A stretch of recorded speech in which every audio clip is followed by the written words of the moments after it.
So hello and welcome to this NPTEL course titled The Novel and Change.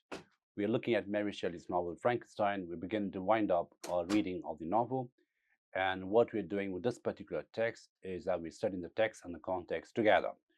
In other words, we're looking at certain essays, including the introduction for this particular volume, and looking at how this text or the content of the text in terms of plot, actions, characters can be interestingly situated in terms of the cultural, social, scientific debates happening around the time in which Mary Shelley is writing.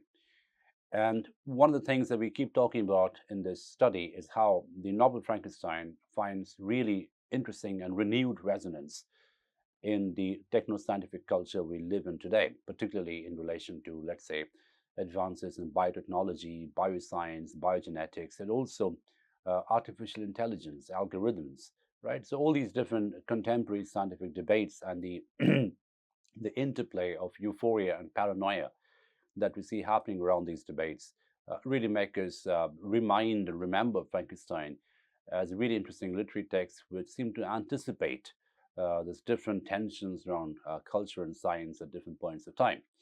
Now, the essay we will look at today, this should be on your screen, is titled Undisturbed by Reality, Victor Frankenstein's Techno-Scientific Dream of Reason. And this is by Alfred Nordeman.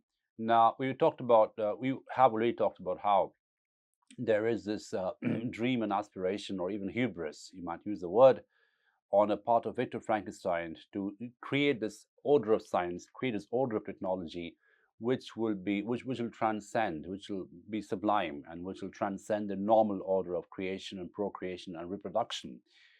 And part of the dream is also a large part of the dream is actually quite masculinist in quality, because essentially what he wants to do is to do away with the role of woman, the agency of woman, because he comes up with this idea, this experiment, whereby he can create a progeny, he can create a creature, an organism, without any intervention of the woman, and that can be entirely done in an experiment lab. And of course, the entire novel is about how the experiment goes terribly and colossally wrong, and what are the social and moral repercussions of that entire, the confusion that comes with the misadventure of science that Victor Frankenstein is responsible for. And to that end, the novel also talks about this very complex relationship between science and ethics, or technology and accountability. Again, these are the debates that we can find a renewed relevance of in the world we live in today. Now, this essay, which talks about the whole idea of reality and unreality, and how sort of the whole idea of reality is interrupted by Victor Frankenstein's hubris or aspiration to create this perfect paradigm of procreation, is something that we need to be carefully studying in the context of the novel. So again, when we look at the whole idea of animation, animated by an almost supernatural enthusiasm. So again, the relationship between nature and supernature, the relationship between technology and the uncanny, these are very problematic, porous relationships. We don't quite know where one ends and the other begins. And there are references to alchemy, there are references to different kinds of pseudo-scientific, orders of knowledge, and how there's a certain sense of transitioning that's happening in the novel in terms of how Victor Frankenstein seems to transition from one order of science to another order of science. And this diachronic diagram of science, the whole idea of looking at science as some kind of an apparatus which can be used as well as misused, is something that we must pay very close attention to in the context of this novel, right? So we'll see how this plays out. And also the other thing is, this is a morality tale in some way. There's a very strong cautionary quality the novel has, and this is what this essay begins with, a quotation from page 35 of the novel, where Victor Frankenstein is saying, "Learn from me. How dangerous is the acquirement of knowledge?" So the flip side, the dark side of knowledge, and the whole idea of being the overreacher for knowledge. We talked about how there is a certain amount of certain Faustian quality in Frankenstein, in terms of how he transgresses the permitted perimeters of knowledge, the sanctioned structures of knowledge, and in the process he ends up creating something which is transgressive in quality. But rather than creating a positive transgression, he ends up creating monstrous transgression. So the whole idea of monstrosity in the novel the physical embodiment of monstrosity may also be seen as some kind of a externalization of Victor Frankenstein's inner, transgressive qualities in terms of his intellect, in terms of his mind, in terms of his brain, and how they gets manifested in a very grotesque form through the idea of the physiognomic monstrosity of the creature. So Victor Frankenstein's warning is one reason why his story continues to fascinate and why books like the present volume are written. And there are several spin offs of Frankenstein, as you all know. There have been multiple movie adaptations, different kinds of novels written with loosely the same structure, same theme, where the scientist wants to create this superstructure of science, which goes terribly wrong. So the very fact that it has had such a lasting legacy in cultural popular imagination is a testament to its greatness, literary as well as cultural greatness and significance. The terrible repercussions of the ambition to become like Prometheus and animate the lifeless clay hold a stark lesson for today. So the Promethean subtext, the mythical subtext of Prometheus, we talked about how it's already there, the whole idea of the mythical figure, the subversive figure who steals fire from the heavens, goes against the wish of God, and for that is eternally damned, eternally punished. Which is why, as you remember, the subtitle of the novel is Modern Prometheus. So it's contemporaneizing the transgressive, subversive quality of Prometheus. This lesson, however, is not quite what it is often made out to be. Early on in the book, Victor, the modern Prometheus of Mary Shelley's subtitle, lets on that his inclination is not so modern after all, but is indebted to pre-modern mystical authors such as the alchemist Cornelius Agrippa. Right. So Agrippa, the whole idea of alchemy around Agrippa is a very interesting subtext in the novel. There are multiple references to Agrippa. And of course, Albertus Magnus. So these are the scientists, these are the pre-modern scientists that Victor Frankenstein is hugely influenced by, and ultimately he moves on from there. But that imagination of converting something into something more sublime, something more transcendental, that finds its, voices, finds its anticipatory mechanisms, even in alchemy, which is why references to Cornelius Agrippa and Albertus Magnus are so important in the context, the diachronic context of the novel. And this is a quotation that Victor Frankenstein goes on to give. I should certainly have thrown Agrippa aside, and with my imagination warmed as it was, should probably have applied myself to the more rational theory of chemistry, which has resulted from modern discoveries. It is even possible that a train of my ideas would never have received the fatal impulse that led to my ruin. It may appear very strange that a disciple of Albertus Magnus should arise in the 18th century, but our family, and Magnus, of course, is a 13th century physicist, thinker.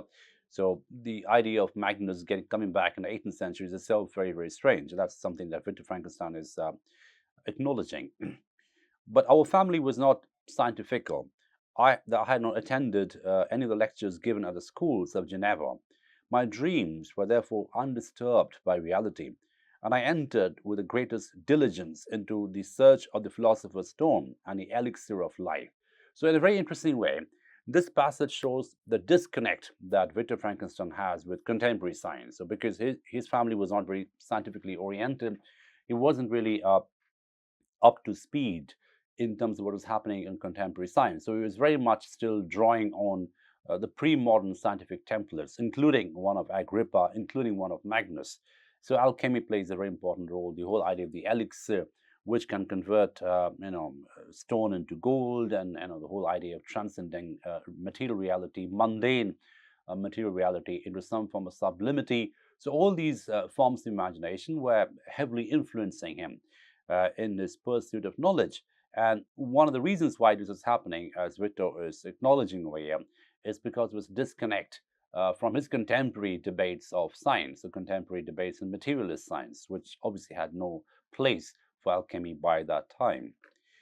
For Mary's readers in 1818, Victor's aspirations did not fit in this enlightened and scientific age. So in a very interesting way, he's a misfit because he's drawing on theories which were already seen as very, very ancient, very medieval, and very obsolete in many ways. So those had no value and no relevance in his contemporary scientific templates, and they were out of sync with rational theory and the modern discoveries of chemistry.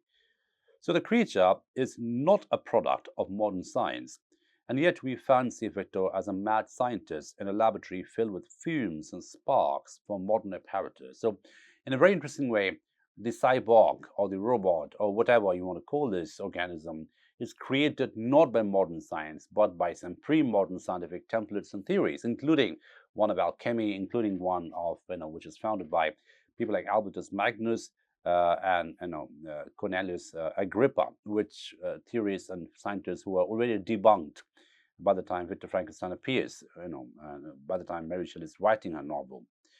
So, the obvious question then is, how is it that this pre-modern mystical alchemist appears so contemporary today? The answer is as easy as it is provocative.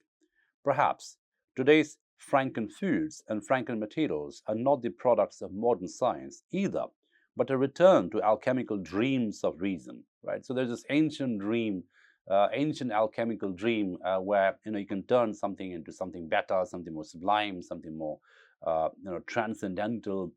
Because if you look at the metaphor of turning stone to gold, what is actually happening at a semiotic level is you're transforming something mundane into something magical, and that is obviously non-rational in quality.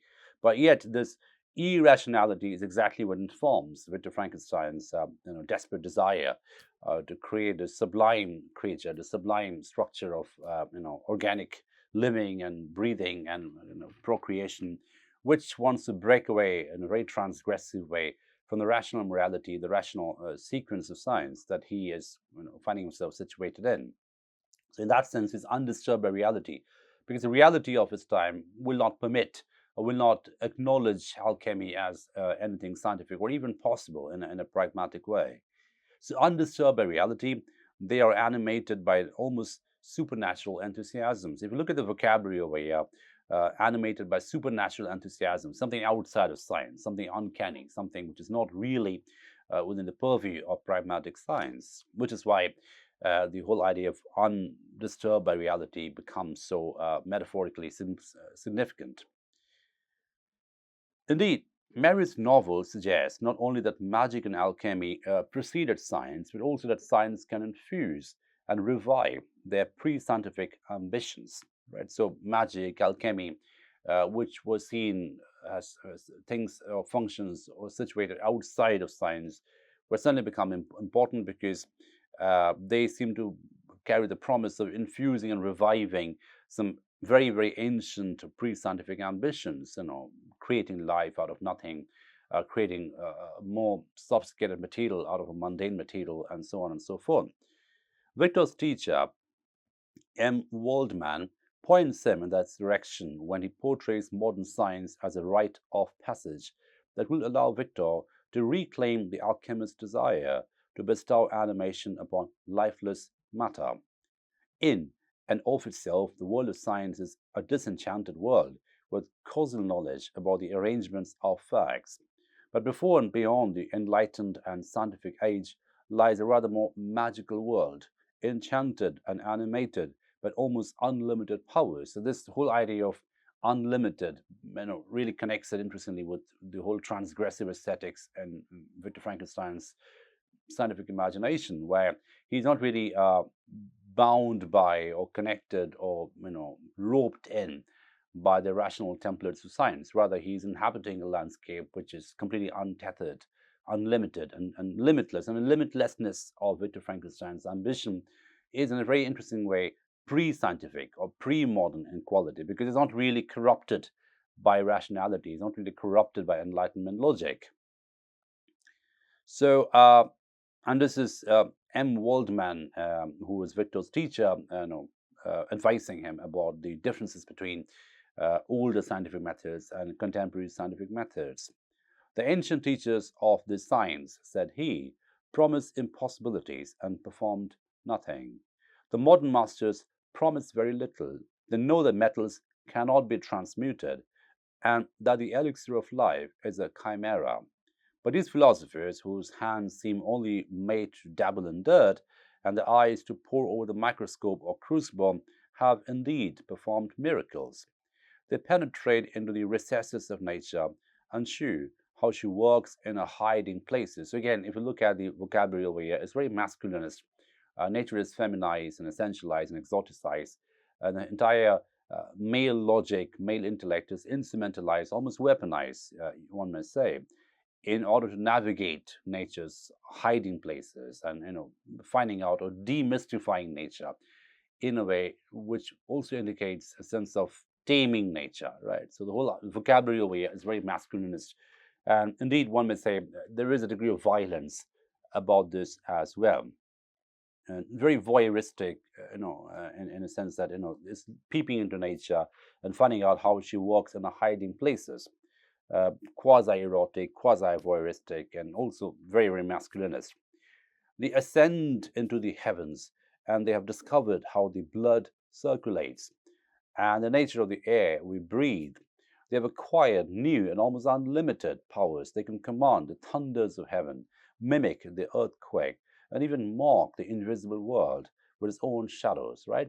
So this is Waldman advocating in favor of modern science, saying that, well, these are people, modern scientists, who are not really influenced by alchemy, not really influenced by this ambition or desire or aspiration to transmute metal into gold, and yet they have achieved so much because of they followed a rational template of logic and mathematics and chemistry. So what we see over here is a very interesting comparison and contrast between different orders of science, alchemy being the earlier order, the elixir of life, the whole idea of the magic stone, and that is compared with the newer order, which is more rationality oriented, more more chemicals and more mathematical operations. But obviously, we can see how one is seen as superior to the other. The more contemporary order of science is infinitely more superior compared to the earlier order. Now, this description is an apt one, not only of those attempts that are most readily identified but with Victor's ambitions to genetically engineer plants and animals, to technologically enhance human nature, to create artificial life, and to banish disease from the human frame, and render man invulnerable to any but a violent death, right? So the whole idea of sublimating man into something powerful and supreme. So you find that ambition of Victor finds its modern contemporary resonance even in the 21st century. But also of the far more mundane achievements of today's synthetic chemistry, nanotechnology, and material science, with ordinary plastics first in line to mock the world with its own shadows. So plastic can be seen as one of the early examples of simulating materiality, that you create something out of plastic and simulate anything. There's a sense of shapelessness about plastic, which is also a bit of a meta shape. You can make anything in plastic. So that becomes a very, very interesting mimicry of reality. What this essay alludes to are references, are examples of synthetic technology, nanotechnology, and material science, especially plastic material science, which in a way can be seen as mimicking the original narratives of materiality and creation. And in that sense, Victor Frankenstein's novel seems to anticipate this mimicry, this simulation, this play between reality and hyperreality. Now, interestingly, we have some critical theory vocabulary coming in right now, a reference to Roland Barthes, the post-structuralist, structuralist slash post-structuralist. In 1957, Roland Barthes discusses plastics not as an application of polymer science, but as a magical operation par excellence, the transmutation of matter. So plastic can be seen as a modern version of alchemy. I mean, it can transmute any matter into anything else. And how so? This is Roland Barthes. This is because the quick change artistry of plastic is absolute. It can become buckets as well as jewels. Hence the perpetual amazement. And this amazement is a pleasurable one, since the scope of the transformations gives man the measure of his power. The age-old function of nature is modified. It's no longer the idea, the pure substance to be regained or imitated. An artificial matter, more bountiful than all the natural deposits, is about to replace her and to determine the very inventions of forms, right? So plastic can be seen as a meta material, which can inform and mimic all other materials, right? So in that sense, plastic is a bit like alchemy. It can become anything. That whole idea of the all becoming potential of plastic is something which is highlighted over here. So, what does plastic signify in this context? And you can sort of dial back to Mary Shelley's Frankenstein with this metaphor, this metaphorical semantic significance, semantic as well as symbolic significance. So, plastic signifies the malleability, indeed the plasticity of the material world. So, the infinite play and plasticity of the material world. With sufficient ingenuity, anything can become anything else.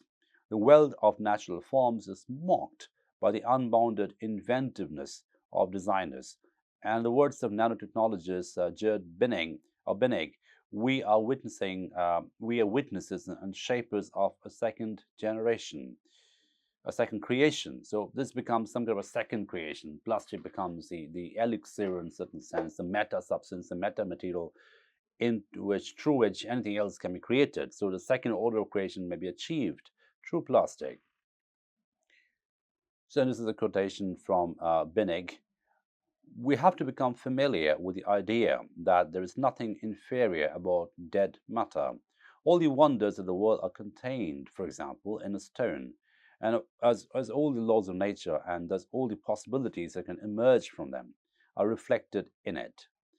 If plastic, according to Roland Barthes, is in a sense the stuff of alchemy, so are the ongoing attempts to transform dead matter into smart materials. The whole idea of smart materiality arising out of dead matter, the whole idea of recyclability. So all this become important, especially if you bring in the context of plasticity and creation and transcendence, which Mary Shelley's novel dramatize.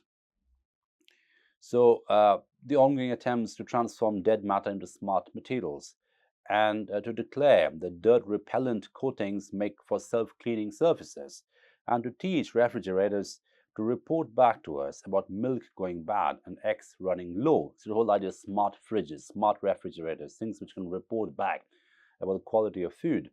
Now these attempts to animate things almost to make things speak, almost to make things articulate. So if you think about food, it's dead matter, it's inanimate. But if you have a system of refrigeration, which is very, very real today, where the refrigerator will indicate, as the food will indicate to you or speak to you in a sense of conveying its own freshness or staleness. So these attempts to animate things, to give them intelligence, or to make them come to life are undisturbed by reality in that they do not accept things as they are in virtue of the first original creation.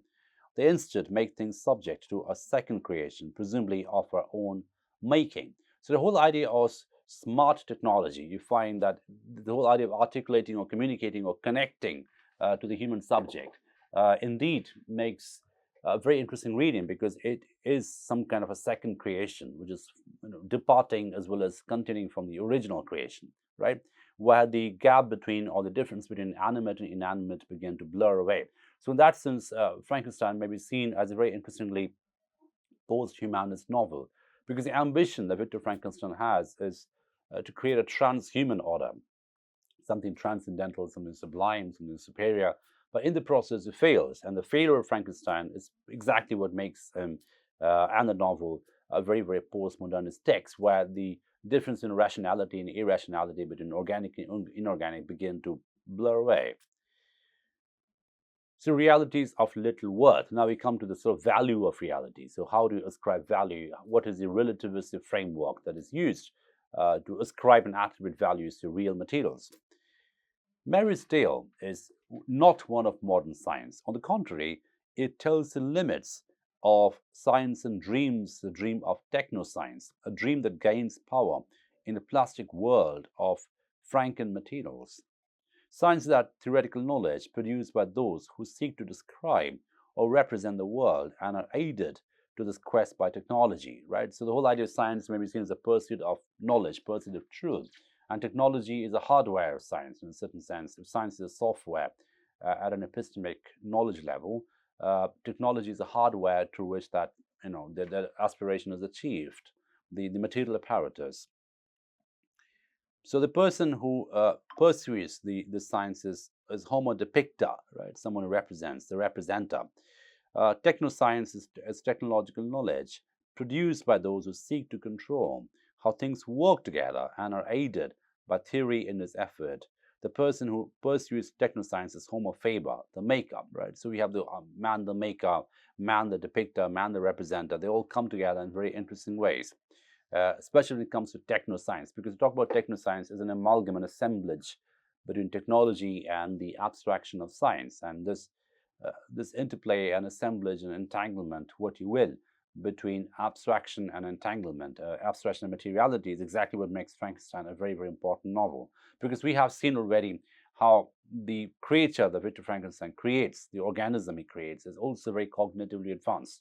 But at the same time, there's a huge amount of physicality about the creature, which makes him repellent to the ordinary man. So the repulsive nature that he arouses, the repulsive feeling that arouses in the eyes of the ordinary man, is also because of his grotesqueness, which is also a form of excess, whether it's rational excess or intellectual excess or physical excess.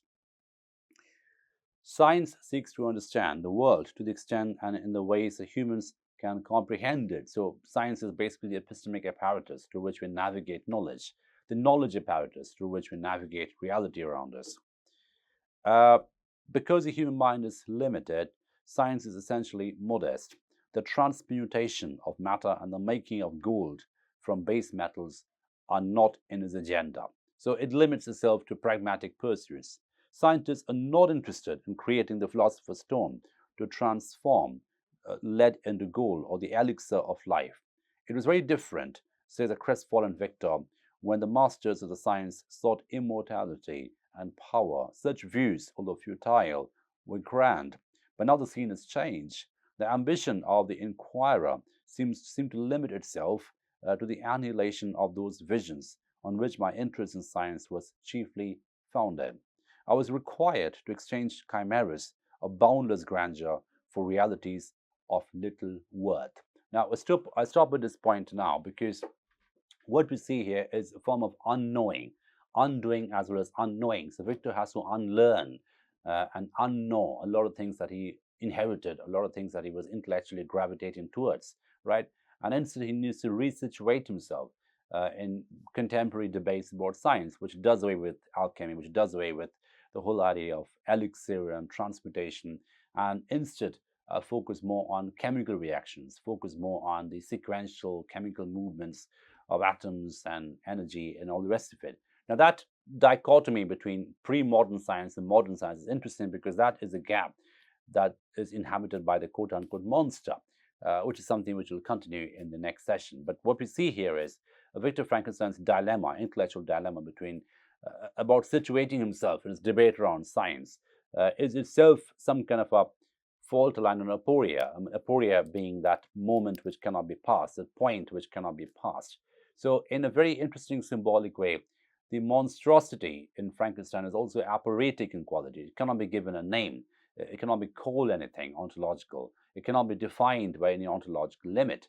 So a transgressive quality is also the aporetic quality in Frankenstein. And that's something which we'll read and continue in a subsequent session. Thank you for your attention.